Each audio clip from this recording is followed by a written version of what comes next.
صباح سعيد، صباح جميل من ليشاربون.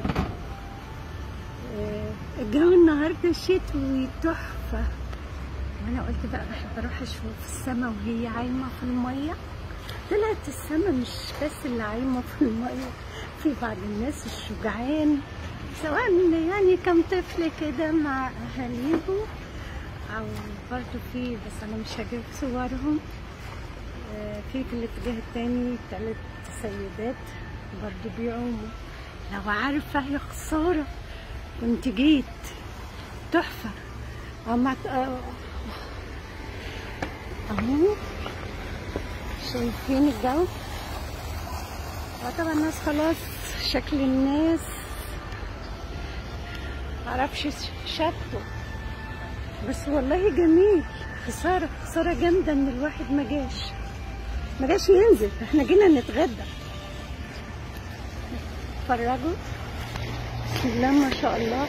هي دي الاوقات اللي الواحد بيحب يختلي بالطبيعة، ومفيش بقى بشر كتير.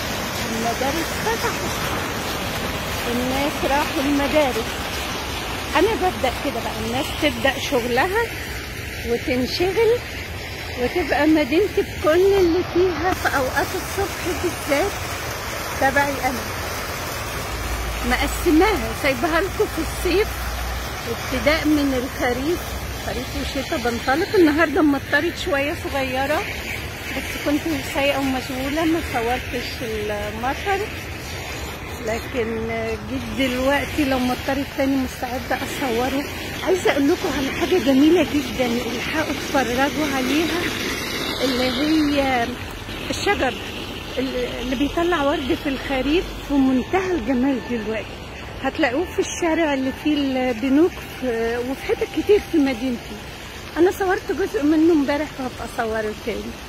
باي، استمتعوا بجمال المناظر في الشتاء والخريف، واخرجوا الدنيا حلوه، ويا رب تفضل على طول حلوه.